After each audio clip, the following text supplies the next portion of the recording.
Hello, welcome in. Happy Thursday, everybody. Let me get Steve the link to this thing.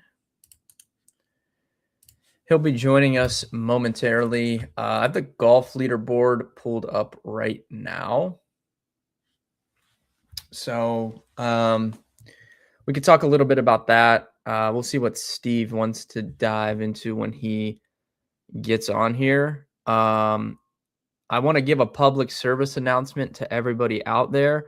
I've seen an increasing number of people on X or Twitter getting hacked as of late. So I just want to, send that warning out there. If anybody DMs you and says that they need you to vote for them for like an award or something, do not click the link. I would recommend just don't click links in your DMs anyways. But I know the one going around right now is people that are hacked. They're saying, "Hey, we need you to vote for us," or something along those lines. So be careful out there on X. I have seen an increasing number of people getting hacked as of late. If you guys have questions on anything, go ahead and ask. I also want to address some golf stuff here because I've had a number of people ask me, and I've responded to everybody that's asked me, but we can just cover it on the stream too while we wait for Steve to join. When we bet on golf, and I take like 8 places or 5 places with someone, there are only certain books that offer the each way market. Like DraftKings does not have it, FanDuel does not have it, but Bet365, which I have in Ohio and I bet on quite a bit, has the each way market. So what it is you're taking your bet. Say I'm going to bet $20 on somebody 50 to 1 to win the golf tournament. Taking them each way, 5 places or 8 places, the odds will change slightly. But what it would do is if I'm going to bet $20 on it, you can do it $10 and $10, or you could do it 20 and 20. But what it is it's going to double your bet amount. So if you want to bet 20, you could put it in for 10, and then it's going to put $10 on the outright number, and then it's going to put $10 on the top 8 or top 5, whichever one you pick. So the reason why we do that with the longer odds guys is because it just protects you a little bit. Last week, perfect example, we had Jason Day outright for 5, and then 5 places. And then we had Ryan Gerard outright 5 places. So even though those guys, we had them at big numbers. Jason Day, I can't remember. I think he was like around 90 to 1 or something. Same with Gerard, was like 80 to 1. So those guys both came tied for second. So even though they didn't win the golf tournament, we cashed basically 10, 11, 12 to 1 tickets on them because they came in the top 5.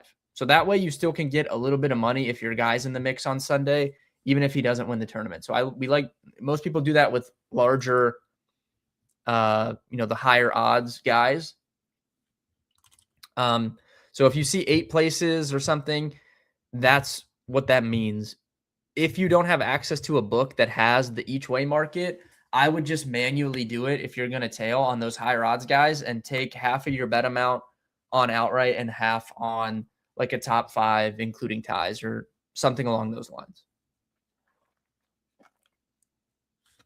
I know you don't agree with most of the head coach picks. Who do I think deserves head coach chance? That is a good question.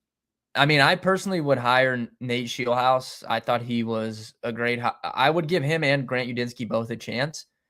That's kind of like the archetype of current NFL coaches.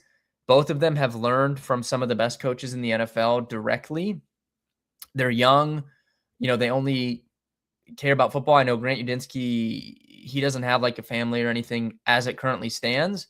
When I say he doesn't have a family, I mean he doesn't have like a wife and kids currently, or he doesn't have children. So he just cares, about football. That's kind of the stuff that you want if you're a rebuilding team and you're picking a younger coach that can hopefully grow with your team. But it's a lot of unknowns, right? The current state of the NFL, like taking a chance on one of those guys, it's a little bit of an unknown. But I would rather take a shot on the unknown than I would hire a retread coach when we have a pretty strong track record of guys that, if they weren't good in their first go around as a head coach, it's very, very likely that they're not going to be good in their second go around. And we have a pretty strong track record of that. So those two guys definitely stick out. Clint Kubiak is going to get hired by either Las Vegas or Arizona. So he's going to get a chance, but I definitely think he deserves a chance.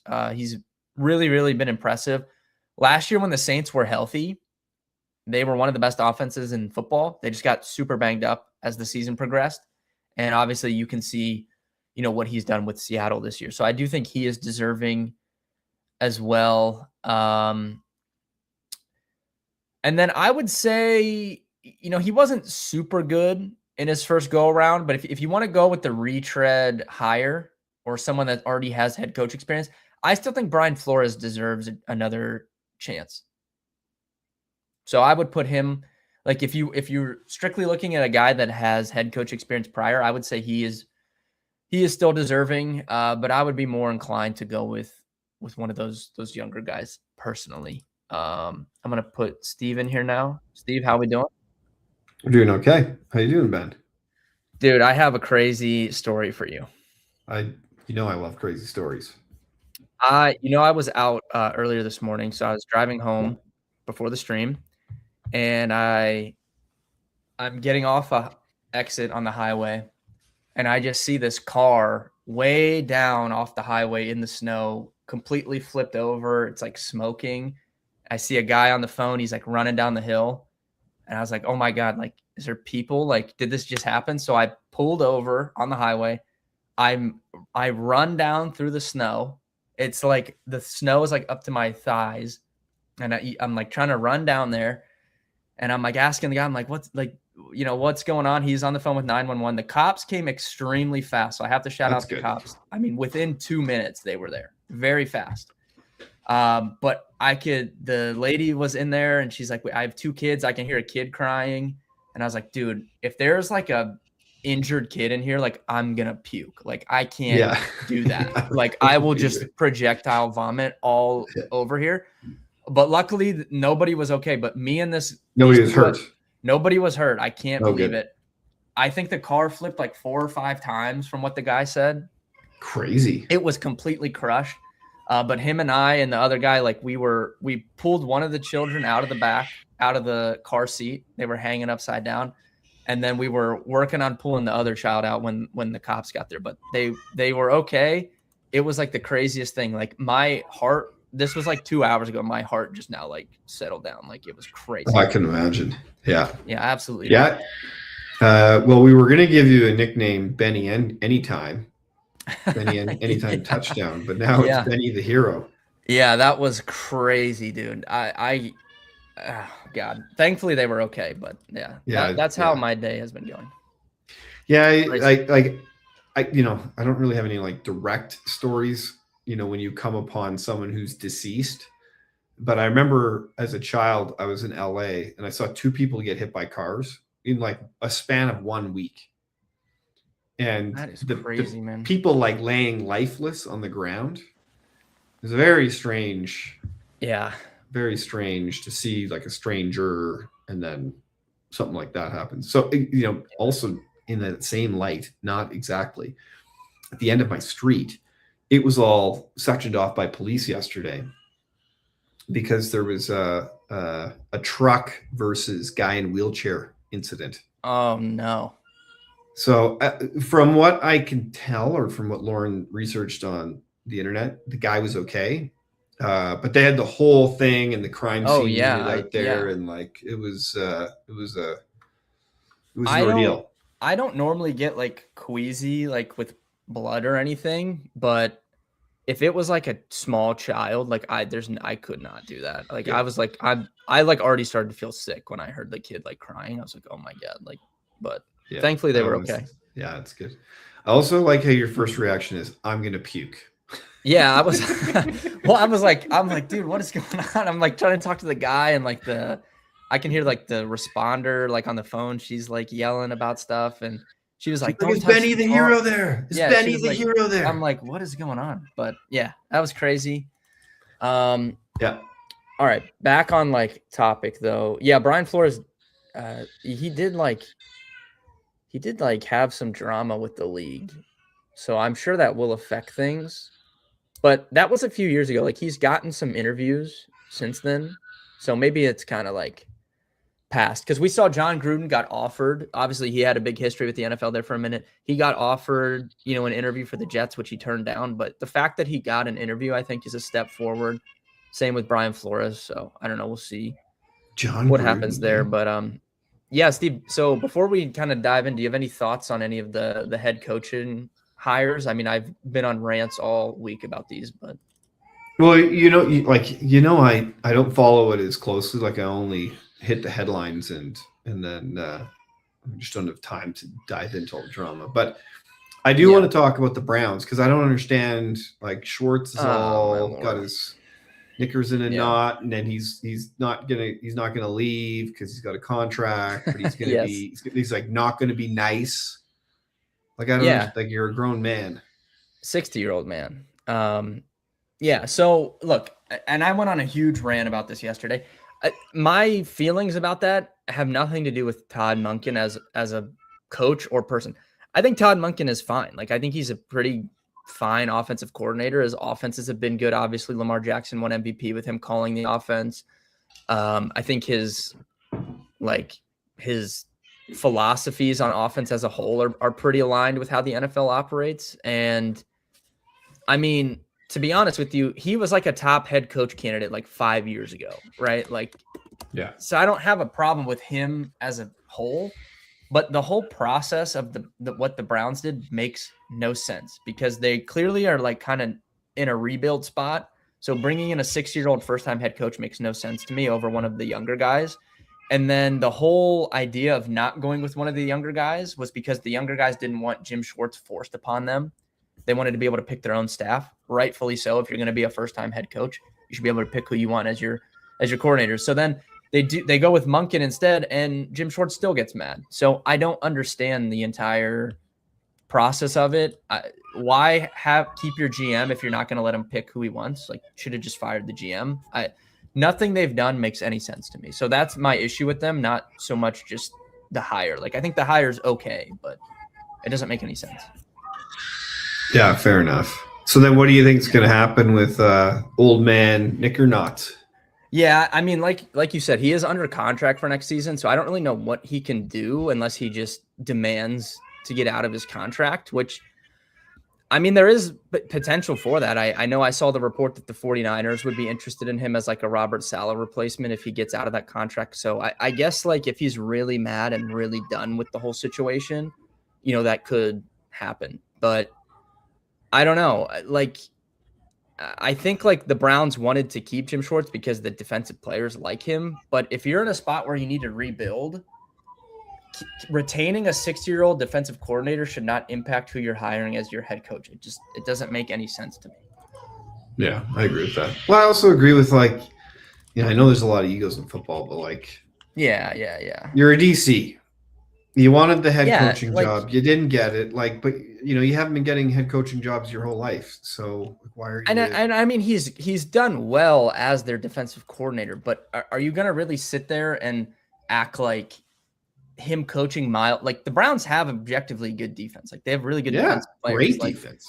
I'm pretty sure somebody else could be the defensive coordinator and get decent results. I don't think it's all on him for the success that they've had. No. Well, I think guys like that are the reasons why teams struggle to get out of ineptitude, because he obviously 100%. has a bad attitude. 100%. And like there's one thing to be like, I'm disappointed. I wanted the job. I thought I had the job. I disagree with the process. But then to be like yelling in the clubhouse or something, yeah, I heard he like packed up all his stuff and just left.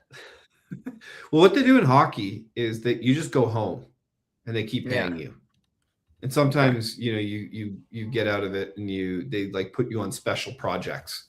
Mm-hmm. So, you're a consultant or like you go and scout specific players, or interesting. You're an advisor to maybe, somebody, one example is like advisor to the owner. Like there's lots of different special things that happen. But I don't ever remember a situation where like there's been a spaz after the announcement. Yeah. Like normally the coaches in the NHL are probably not happy about it, but like they're also not going to give up $3 million and they're professionals. So they're going to keep doing more what they professional can to sure. earn money.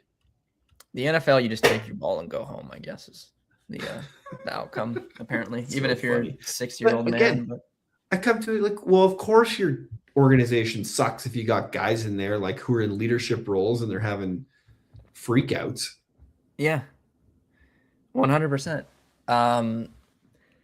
Yeah, just crazy. A number of these, I said on stream yesterday, I think this is like the worst head coaching like cycle I can remember of teams just like making wrong decisions, in my opinion. I don't understand what some of these teams are doing, but I guess we'll see what happens on the field next year.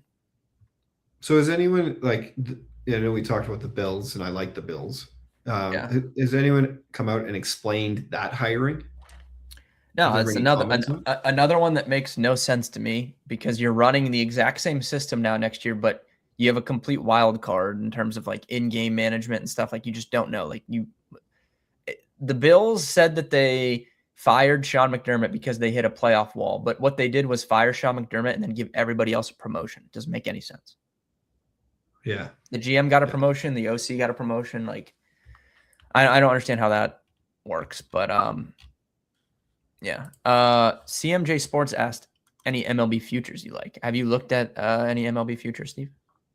Obviously, the Dodgers are massive favorites to win the World Series, but yeah. Well, and hey, I'll go on the record. I said the same thing before. Like, I would bet against the Dodgers. I think that's good value. Yeah. Like the likelihood that they're going to be able to keep winning, even though they've stacked the roster. Everyone's going to be gunning for him. One injury, one, ego, a bad, arguably in the playoffs, they got a bunch of good breaks against the Jays. They weren't the team, in my opinion, that deserved to win. They got people act like the Dodgers just ripped through everybody. Like they were losing in the 9th inning in Game 7 of the World Series. It's not like they just completely dominated everybody. They had a ball stick in the wall in Game 6 that pretty much won them the game. Yeah, that was crazy. The what's his name? Kiki? No, I don't know why I can't think of his name. Their younger player, outfielder, that made the crazy catch in I think that was extra innings. Pages. Yeah, Andy Pages. Yeah, that catch was insane. Like, just no business even making that catch, in my opinion. That was nuts. No, they had all these plays, and again, you need big plays to win, but it's not like to your point, like they were on their heels and survived. Oh yeah, that would be my description of how they won the World Series. Definitely. I have not looked personally, CMJ Sports, at any futures yet. So I don't have like a definitive answer of you. Obviously, I haven't bet anything. I haven't really looked yet. Usually I wait till like that week after the Super Bowl will be when I first kind of look through MLB stuff. So I don't have anything currently. Looking at like the division odds. I mean, the Red Sox are still interesting to me. I just think they're like an underrated team. But the division is tough for them to win. Like they just play in a good division, right? The Yankees and the Blue Jays, and then even the Orioles to a lesser extent are good. So their odds are 7-1 to win the American League. I don't know what they are to make the playoffs. I don't see that currently offered. Their win total is 87.5. That's probably the team like I would be most likely to bet right now. But again, I have not really looked at anything yet. Well, the thing we can do is let's pull up the power ranking from last year and just I would like to see that, to be honest. Okay, I'm going to do that right now. Just why don't I have MLB ranking, team ranking? Okay, we just call it something different. I'm going to refresh this. I'm going to pull up like... Yeah. I can't. Spring training will be coming soon too, man. Someone told me, what do we got? 3 weeks, 2 weeks till they report, 3 weeks Yeah, till they. I think it's like middle of February if I had to guess. Well, they got to do all their paperwork when they get. It's baseball. They got like paperwork to do.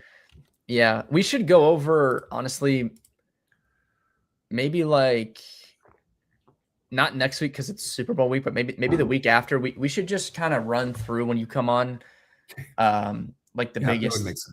biggest like acquisitions and stuff, and Well, kinda and take a look you at and that. I in particular, we need to do some research because if we're Well, drafting in Vegas, yeah, I was we gonna got to ask, be did you prepared talk for to it. Digger about that? No, I'll text him right now. Okay. I mean, they'll send the thing when the league gets re-ups. Like, I don't see why we wouldn't be in the league, but it's good to just double check, like you said. But they were pretty late on the golf league, to be honest. Like, they sent the golf league stuff out like 3 weeks before the draft, so it was like pretty soon. So we're kind of coming up on when I think they would send the information out for that. Okay, just text him right now. Yeah. There's nothing like live streams with someone texting. Yeah. Well, we've had there's been some decent trades recently too that we haven't really talked about. Obviously, Freddie Peralta to the Mets, Mackenzie Gore got traded to the Rangers. Our friend from the FSGA conference, Reagan, if you remember, he's a big Rangers fan. I'm sure he's probably excited about that. Yeah. Mackenzie Gore trade there. Bellinger re-signed with the Yankees. Obviously, your former Blue Jay Bo Bichette went to the Mets on a pretty big contract. Yeah. What's your quick reaction to that though? I don't think I asked you about that. I think did that come out after stream last week or 2 weeks ago? I don't think I asked you about this on stream. I don't think we talked. We didn't talk about it for sure. So, look at baseball players. All athletes have strengths and weaknesses, and I think Bo Bichette is one of those guys that has very polarizing. And if you go and look at his numbers, if you go and look at the highlights, you're like, oh man, that guy's a superstar. If you watch every single game, especially when he again kind of has a bit of an ego. I'm sure he's a great teammate, etc. But he wants to play shortstop, and he has a hard time throwing from shortstop to first base, hitting the target.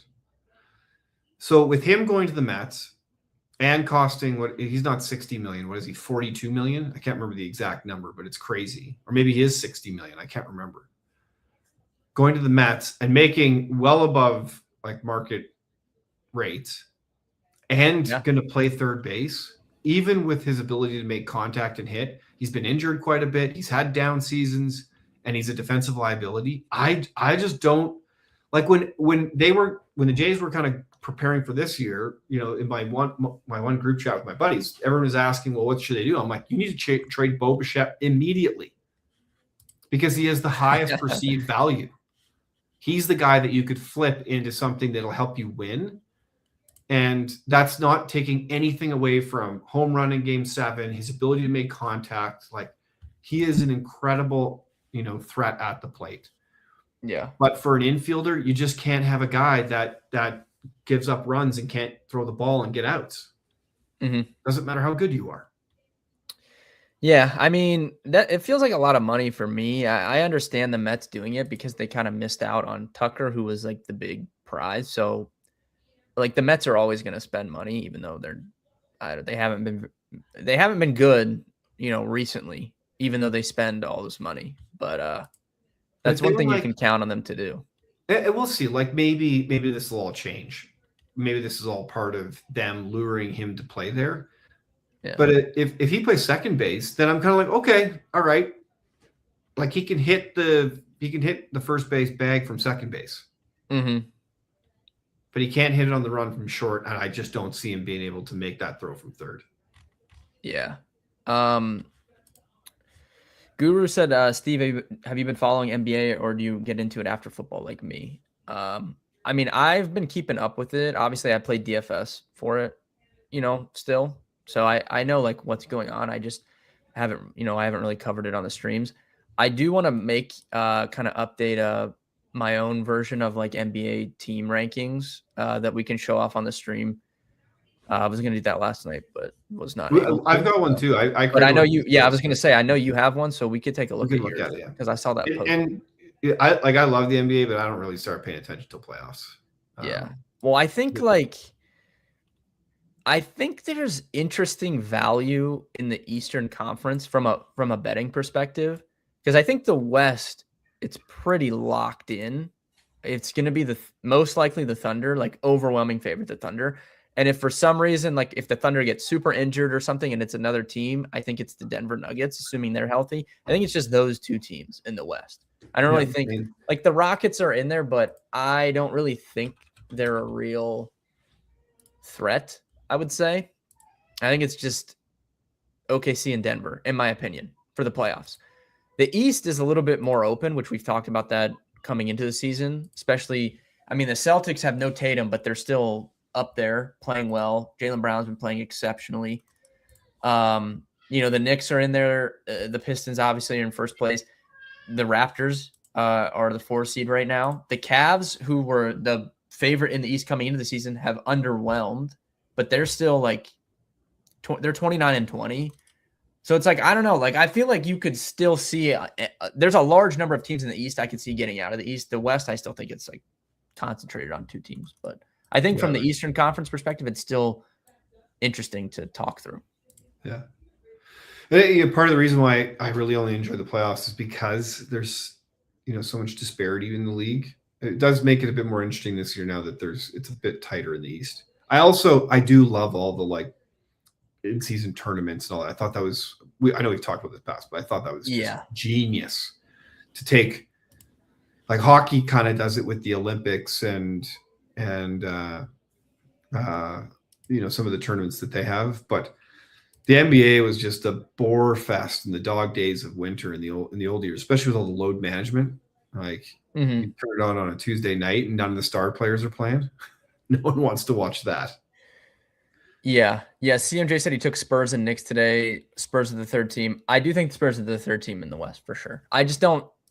I still feel like they're like a year or 2 away. But they're a very good team. I don't think they're bad. I mean, they're 32-15 right now. They've been playing pretty good last 10, 6, and 4. Obviously, Wemby, De'Aaron Fox has been, known to be a clutch player also. So I definitely would put San Antonio behind Denver, in my opinion, for a playoff series. But yeah, I think they're right up there. I just don't like, it's tough for me to think anybody's going to beat OKC in general. It's just, if somebody did it, it would be Denver, in my opinion. And that's just because Jokic is so good. Mainly is the only reason why. Let me share my screen. Let's do this together. It'll be interesting to see who gets Giannis. Yeah, that's a good point. I saw the Miami. If I had to guess, let me know my screen's being shared. Yeah, I got you. It's on there now. Miami. I think Golden State is definitely in that mix. You could probably. It's like, I don't know. Like, if Golden State got him right now or soon after right now, could they get back into the mix? I don't think they're going to go win the West, but I mean, I definitely think they could get more firmly back in the playoff mix. No Jimmy Butler, obviously, really affected them, but I think Wolves are probably like a dark horse team to pick him up. Honestly, Cavs potentially too. I could see the Cavs shaking some things up. I don't know how the money would work for them, but Dan Gilbert has been known to, make a move. Yeah, do you want to walk us through what this is quickly? Just for So what I did is I just took I hadn't done it yet, which I kind of surprised. Which maybe reminds me I might need to tell Jeff, but I just took the kind of Z-score ranking from last year and then duplicated it and then created for this year because I hadn't done it yet. So coming in and looking at the formula, it essentially weights these teams across wins, points, assists, rebounds, steals, blocks, turnovers, fouls, losses. So a pretty good, representation across statistical categories. And your ranking is your Oklahoma Thunder is mentioned at the top. Kind of surprised to see the Cavs and the Heat that high. Then you've got Spurs, Pistons, Hawks, T-Wolves, Celtics. Even the Golden State Warriors are higher than I thought. Yeah, those numbers are just like obviously no Jimmy now, so that's like a recent injury. Yeah. But and this one's a little bit wild because wins and losses, they're just above 500, but their underlying statistics are good. But like you said, will change. Yeah, and then the Wolves Raptors definitely in the mix for Giannis. CMJ, I agree. Well, and I'm curious about Toronto because, like back in the day, because there's such a huge Greek community in Toronto. Yeah. There was rumors that he wanted to go to a place that if he couldn't play at home, he wanted to go a place with a really big, strong Greek community. So, and one of my buddies is Greek. He would just love it. So I don't know if that's in the cards. I haven't heard anything, but that was from when he was, they were looking to lure him during free agency. So, man, if I'm thinking about this, I mean, you guys know I love Anthony Edwards. I would love to get Giannis to Minnesota. Like if I had to pick, so if I was picking from that group that the report was today, which I think, or I don't know if that was last night or today, that report came out. I think the grouping was like Miami, Golden State, Minnesota, and New York. So if I was picking from those 4 teams, I would love to get Giannis on in Minnesota. Pair him up with Anthony Edwards. I'm assuming the trade package would probably be like picks, obviously, McDaniels, Dillingham, I guess. Someone in chat can correct me if I'm wrong. I'm assuming they would want like McDaniels and Dillingham, some picks. And Minnesota's been known to make a big trade. I mean, they traded Karl Anthony Towns prior to last season, so they're not scared of making a big move. But that would be really fun to put him on that team, I think. Now honestly, if they made that trade, it would definitely suck. Yeah, they don't have picks though. It would suck to lose McDaniels, but I would probably definitely up them in my potential for the I don't know. I don't know if I'd put them over the Spurs or not. It would be an interesting conversation. I'd have to see how they play, I guess. That would be an interesting move, though. Yeah, that would be. The Cavs, man, they were high up on your. They were very high up. Yeah, I mean they're 20. Again, I really don't think they can win the title, in my opinion. I've watched this Cavs team. I love it. You just hate on your local teams. Well, they just they've been such a disappointment in the playoffs the last few years, and they have widely the same roster. So I don't really know why that would change. I love Donovan Mitchell. Think he's great, but I don't know. I don't think they can win, but they're 20-1, and they were not 20-1 to start the season, and they're basically 5-1 to win the East. And like I said, they were the favorite. So there could be some value there. I'm a little bit interested. In that. I find it interesting that they're under this. This tells you that maybe the Raps are a bit of an aberration.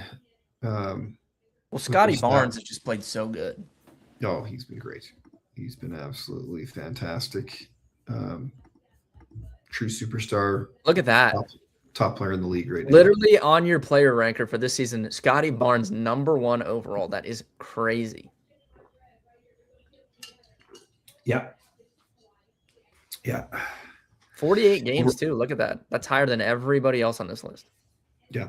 And let me see if that takes that into consideration. No, this is normalized. That is crazy. I always laugh. No. This is not per game. This is not per game. So playing more games helps in this. Well, never mind. Yes. So that is helping him. But again, that helps teams. If you got a guy who can play more games, Yeah, there's people close to him on this list. Yeah. I just think it's, This is my guy right here. yeah. When The will he Thunder become just a Raptor? seriously, they could have traded for him. I mean, the Clippers gave him away for Paul George. Yeah. That was a mistake. I have tweets about SGA. Someone can go find me from when he was in the summer league his rookie year. I said he was going to be good. Receipts. I have receipts about SGA. That is factual. I used to grind. Steve, you don't know about this, but people in the chat probably know. Guru's been around a long time. I used to grind summer league daily fantasy, so I was fully entrenched in those streets back in the day. But when it was a little bit easier. I think that's degen status. Yeah, right it's a lot harder now, but used to be big edge back in the day. I had a buddy who is not really a gambler who posted in one of my group chats the other day. He's like, "Did you know you can bet on Filipino badminton during the middle of the day?" Yeah, It's like, Chinese basketball. I was like, "Here we go." It just came up in my Facebook memories, my first big FanDuel win. So when I started, I play DraftKings now, but I started out on FanDuel. It was from 10 years ago, Steve. So I was 20 years old. And that was like when I started doing content. It was my first big win. I think I won, I don't know. It was like 1,500 off like I think it was like a $9 tournament. Oh, nice.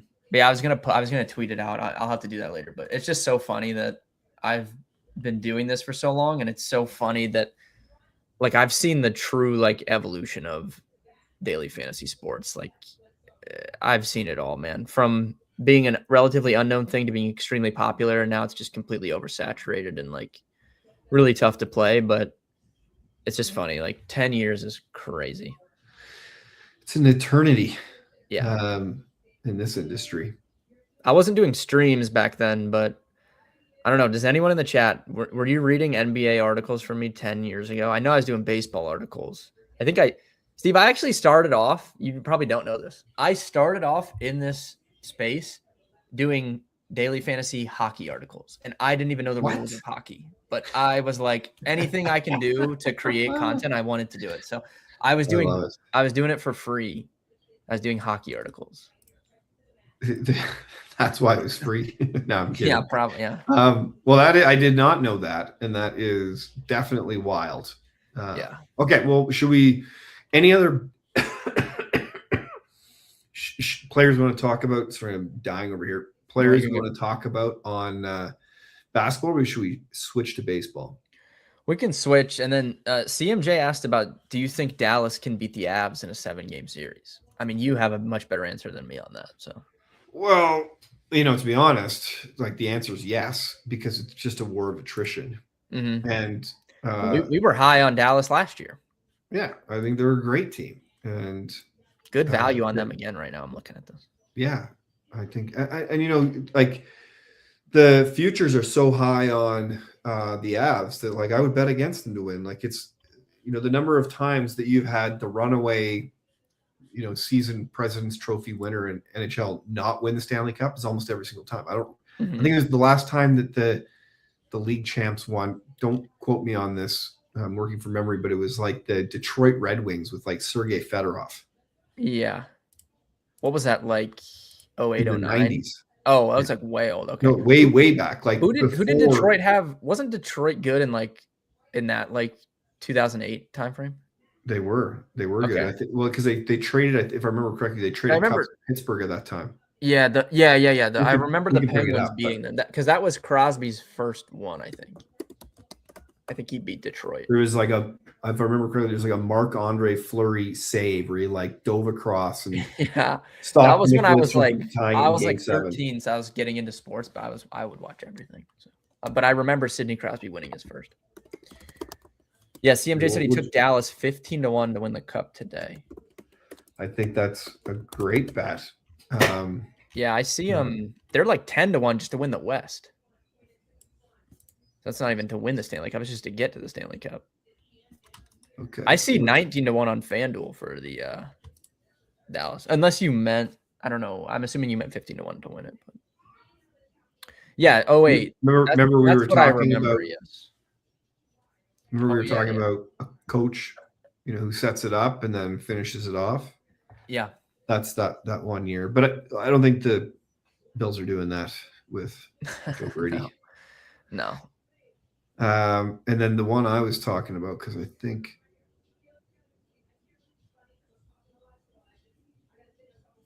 is this one. I think I can't remember. Okay. Or no, I might be thinking of even like. Yeah, maybe back. Yeah, you said 90s, so Might be here. I trust your The memory there. Red Wings had a bunch there. Yeah, because Wow. that was like Ohio didn't have a team back then, so most people in Ohio, because they don't want to root for Pittsburgh, everybody just adopted. Like, there's so many Red Wings fans around me in Ohio because they just watched them back then when they were good. So Wow. And like this is right in the I lived in the Middle East at this time, so there's a few of these where I just that's a didn't lore see it. drop for the chat right there. Yeah, didn't had no idea what was going on because there was no sports entering. It's like you ever watch the show Lost? Like when he's down in that thing and he's like they tell him that the Red Sox won the World Series and he doesn't believe them. That's like you. You're like, what? Yeah, you're trapped. The Red Wings won the cup. No way. I don't believe you. Well, I remember like we came back this summer, and like I remember like catching Game 7 when Brett Hall's foot was in the crease and they scored in OT. It was Game 6, sorry, not Game 7. I thought it was Game 7, and I was like, oh wow, Brett Hall plays for the Dallas Stars. That's crazy. That's so funny to think about because I know like you're such a big hockey fan. So yeah. Well, and the funny part is we still played hockey pools during that time, but there was just very little coverage, and there was such little coverage on the internet. So it was just really hard to keep up. So like you're picking players, but like you had no idea what was going on. Like that's crazy. Yeah, it was. It'd be obviously a lot different now. Like they have. I lived for the chat. I lived in Qatar in high school for a year. Then I went to boarding school, Notre Dame, which is a hockey school. So although I was at a hockey school, we didn't have TV. So also wasn't really watching a lot of hockey there. But played a lot of hockey, and there was some NHLers that were there when I was there. But now they have 2 hockey rinks, and like there's a little bit more of a hockey culture around it because there's so many Canadians, Americans, Russians that are there. So the hockey's not great, but it's not bad. And the Dubai Flying Camels, which was right across the kind of Arabian Gulf, they would actually hire Russian hockey players to come in and be coaches and like teach the young Emirati kids to play hockey. And so it's growing in the area. 20 years later, I bet you there's some actual like Gulf Arab hockey players where that's their first sport, which is wild to even think. Yeah, that's crazy. I might hop in on the Stars with you just because I was on them last year and it didn't really work out, but I'm down to run it back. So that was the team that we picked last year. Arguably they have a even better team. Yeah, I'm seeing 10-1 to win the West. I'll hop in on that. 19-1 for the Cup, and I guess I already have Avalanche. So CMJ, I don't know if you know that, but I've talked about that on stream. I have a 10-1 Avalanche from preseason, so I'm definitely comfortable taking some others just to kind of go against that. He asked do you like anyone in the college NCAA hockey? I have not even looked at the odds for that. I'm assuming Boston is good or something like they normally are. Boston's always good. I think North Dakota's got a good team this year. He said he took UMD. Let me see if I can find odds on this. I don't see it on FanDuel, so let me check.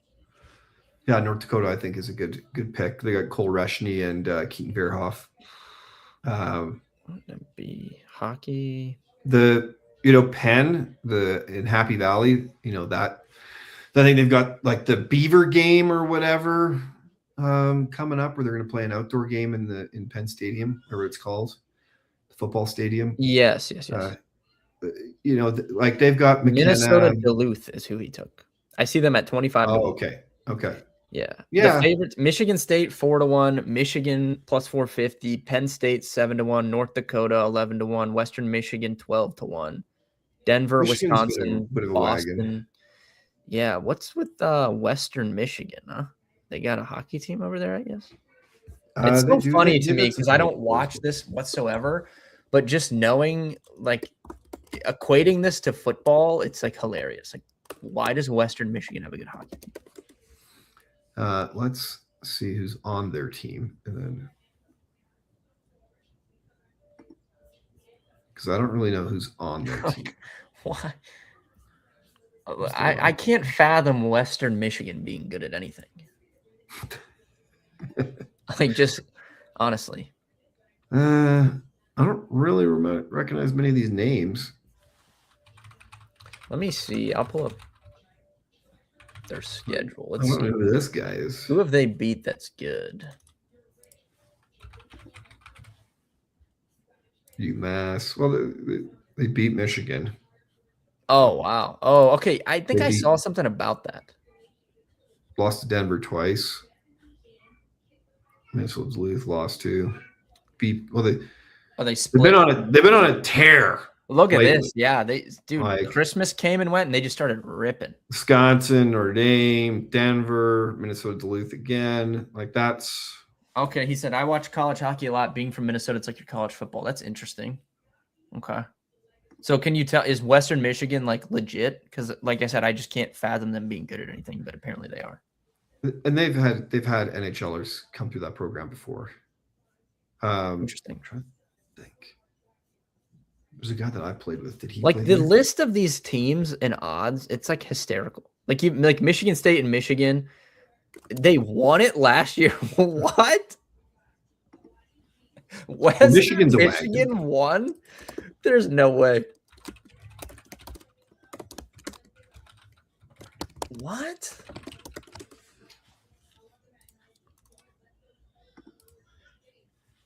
Oh my God, they did. Holy crap, that's crazy. And then because I think why is this? Like, why would you have your stats like this, Michigan? I have to read it in a. I have to tap into this college hockey, I guess. So I don't know who TJ Hughes is, but this guy was on Canada's World Junior team. This is Will Hurkoff. He was on the U.S. World Junior team. Okay. So, like, Michigan, this is a good team. So to see that Western Michigan beat them twice, that means they're up there. They've got Jack Ivanovic as well. He was the goalie for Canada. But I didn't recognize any of those players. So maybe they had somebody last year because they did win. They won the championship last year, Western Michigan. They beat Boston 6-2. 2024 was Denver, Quinnipiac 2023, Denver 2022, UMass 2021, Minnesota Duluth went back-to-back in 2018 and 2019. Quinnipiac like a lot of the same teams. Quinnipiac is good at deep basketball, like once in a blue moon. It'll be okay. My brother almost went to Quinnipiac. I can never say it correctly. Interesting. Where's their stats? Because they have this guy. Oh yeah, I've actually heard that name. I think from us talking. Calgary Flames draft picked 5th rounder, and he's got 36 points in 26 games. And I think he's 3rd in scoring for all of NCAA. So if you're looking for, a potential, future Johnny Gaudreau superstar, could be Ethan Wittenbach. And then Chris Pelosi, I think he played on the U.S. World Junior team. Okay. Yeah, I'm looking. I don't see anybody from Western Michigan. I'm just looking at like the draft prospect rankings. I don't see anybody like super high up, but maybe they're like younger, I guess. Like maybe they don't have people coming out. I don't see anybody on this list in the top 50. The thing is NCAA men's hockey is an old man's league. Yeah, that's what I mean. One of the things that's kind of shaking it up. So they because of NIL now allow Canadian Hockey League players, so major junior players transition, because major junior players will have accepted proceeds for play, or whatever the term is, like skates and gloves, etc., and potentially been paid. So now those guys can go and play in NCAA. So Cole Reshny is an example of that. Gavin McKenna, they've all made the transition. Yeah. But traditionally, it's a much older league. Like, you would play your full junior career, then you would go. So some of the guys in NCAA are like 24 years old, 25 years old, kind of like football.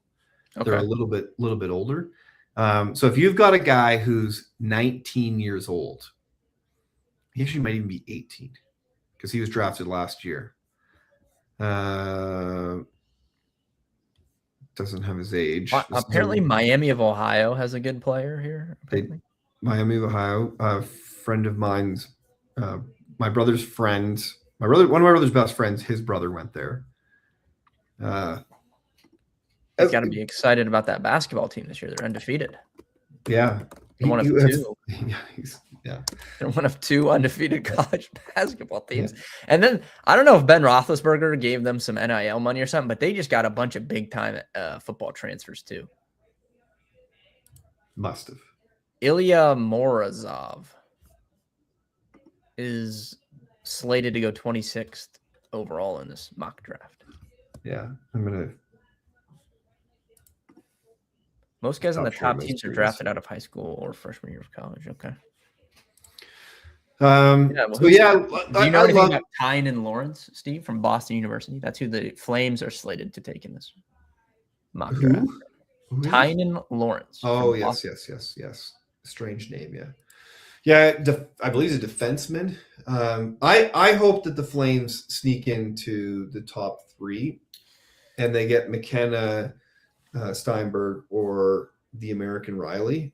And if they don't want to pick American, because sometimes Americans don't want to stay in Canada, that then they get Keaton Verhoff, who but the Flames don't necessarily need defensemen. They need forwards. They need a Steinberg or a McKenna. And I thought it was interesting that people saw McKenna dropping. I don't know whoever came up with this ranking, but Tynan Lawrence is definitely not over Keaton Verhoff and Chase Reed. Well, I think I can reset or sim it.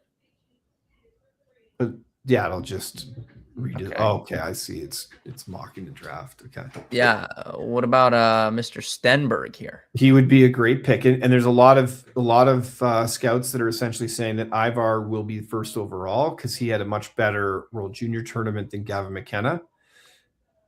I like, it would be great. McKenna, I think, would love to play in Calgary. I think it would be a good match. Where's Vancouver on this? Right here. But the thing is, Vancouver is going to be the worst team, and I think they're shooting for McKenna, and he'd be a good fit. Oh, St. Louis first pick in there as well. This edition here. That would be a disaster if he went to. Why do you say that? Just because it's not like a good personality fit. Oh, what is this? The Leafs first pick? That would be crazy. Would that be oh my Lord. What would Caleb and Josh be talking about if the Leafs had the first pick? They would lose their mind. If they're watching right now, they're probably losing their minds. They're like, save that. I know. How can I save this? I want to send this to them. I'm just gonna leave it on this. I'll screenshot it. And then so I like, if you're looking for the future, like, the weird thing is, I don't know why Chase Reed has really climbed. I would expect him to go higher. Like, my view on it now is you have the top 4 are going to be Steinberg, McKenna or Reed, and then Verhoff. What about Carson Karls? That's a good. He's great. That's a good name. So him and Verhoff played as a defensive pairing during World Juniors. Okay. So Tynan Lawrence, he could end up as a flank because he's a centerman. Did I say defense before? I didn't mean that. That's a great sports logo right there. He's a centerman. The Ducks. I want to do one where the Flames get the first pick. Are they just never going to get the first pick, I guess? We're like the Cleveland Browns. They keep that one would be okay. You'd be good with this? If we get Steinberg? Yeah. So explain this to me. Why are the Leafs getting the first pick in some of these, and then some of them they're like do they have some sort of like pick that's protected or something? Like, why are they getting the first pick in some of these and then now they're So not even the entering? worst 16 teams get entered into a lottery. Oh, So so if yeah, so you're like that's relatively new though, correct? the Oilers have won the lottery like 4 times, so Oh, okay. it's been around for a while. So they're like the Cavs where they were just rigging it for him after LeBron left. Yeah, like I don't exactly know what was going on there, but like they won it 4 times and somehow were still terrible until they got McDavid and So this guy's Draisaitl. hurt. He's only played 7 games. He might be hurt. Yeah, I don't think he played World Juniors. But Tankathon wants you to take him though. They want him in Calgary really bad. and that, like I said, that might be an okay fit because he plays forward. Like we've got pretty good defensive prospects. Zane Parekh, who is probably the best defenseman not playing in the NHL right now.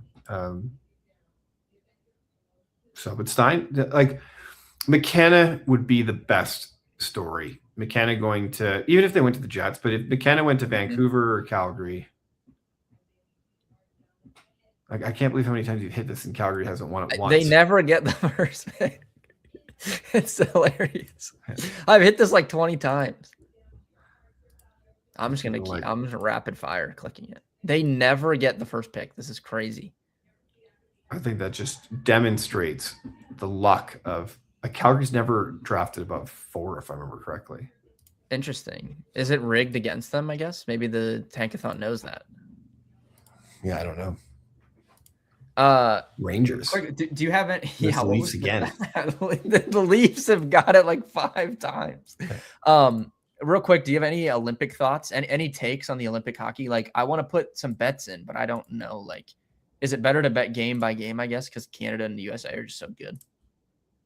Oh, there we go. We did it. We did it. Save it. I will say that. If you go and you look at it, the Olympics are a different beast because you take the top players from each country. So if you look at just the sheer volume of players, Canada and US, and if Russia was there, they'd be in that group. They're by far the powerhouses. But Sweden, they could win it. Yeah, I was trying to see if we have odds for the first game. Finland could win it. I think when we looked at it before, like Czechia has won it like 3 times. Oh my! Look at some of these odds.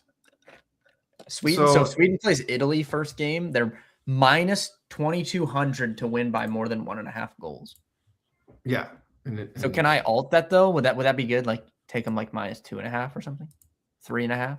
Probably. They're gonna win by. Like Caleb, I think he said some teams will just win by like 8 or something. Like, should we do that? They will. The only thing is those kind of lesser countries are getting better too, and it's not that they have a good chance to win. Oh my god, dude! It's that they're minus 120 to win by 5. Yeah, that's crazy. I don't know if I can do that. Let me see. Yeah. Is there more? I wanted to see if there was like a competitive game in the first round. That's women's. France and Switzerland. Switzerland, pretty big favorites there. Canada and Czechia. That one's a little bit closer.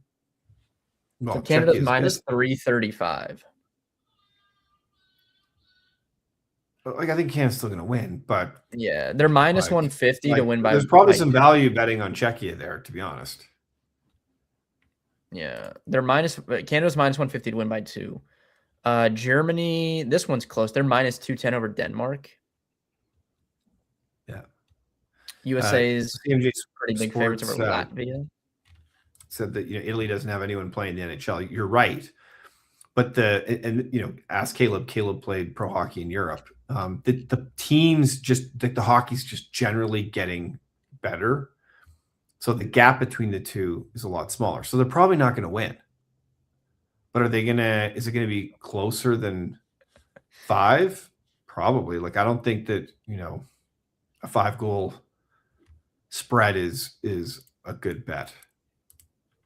Especially because they're also. I think he said in the women's, taking those alt spreads were good. I think. if I can Well, remember. the women's, there's a huge gap between Canada Yeah, and the he US said and to everybody else. just take him like -8, like 7 or something. Like they're just gonna Yeah. completely dominate. Yeah. I don't know. I'll talk to him about that. The other thing about Italy is playing at home. And the other thing is the rink is smaller. Yeah, Like I remember it's him not even talking about NHL that. size. Yeah, that's interesting. We'll Which be in Vegas for means less goals. these Olympics, man. I'm ready to fire on some Olympics. I know, but the only problem is it's going to be in the morning. I know, but then that's good though, because then you bet it, and then it's like going on all day. So then in between stuff, you check it on your phone. That's fun for me. Well, I know. Well, do you think because it's 8-hour difference, so that means the last game's going to be played at noon? Yeah. I guess we get an extra hour there, so 11. Mm-hmm. That even better. Anyways, That when stuff at night we're and eating wake breakfast up in the sport book, we'll Yeah. be. You wake up to wins or losses on the bobsled bets, or curling, I guess. Well, and, that'll be fun too because we'll be able to. Probably no, that might be too late. I was going to say if old man Kenway's still up at midnight. Dude, at one of the first FSGA conferences I went to, I can't remember who the guy was. He's a big. I think he might be Canadian, dude. I think he was.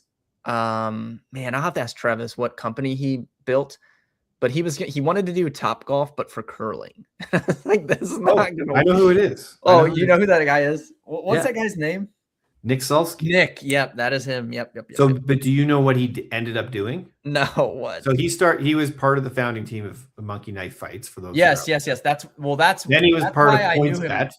So at Karma, we were their first partner, Monkey Knife Fight. We made so much money off of them, but that's why I knew that guy. And so he's a great dude. Yeah, he was super nice. I don't know him really well, but like he's like, what did he do other than the curling? So then what he did is, and I think this is genius. He, after PointsBet and Monkey Knife Fight, he went and with a group, put a group together to buy the Grand Slam of curling. So he bought a curling league. Oh, okay. And they're turning it very adamant about curling.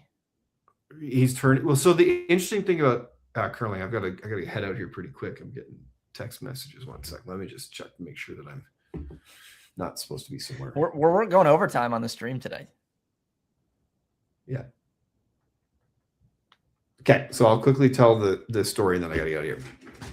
So, for those who are not Canadian or maybe is familiar with curling is a very interesting culture because even though if you went to like the Scotty Tournament of Hearts, you'd have my grandma in the audience with slightly purple and blue hair, cheering on her favorite curlers. But it has a culture of party around it.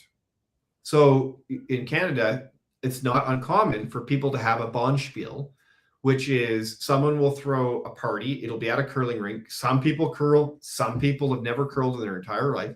Everyone gets dressed up in costumes, and it's a huge party. Okay. So Nick is like, we're going to take curling, which is traditionally a boring, old lady sport, and apply the bonspiel culture around it and turn it into something marketable.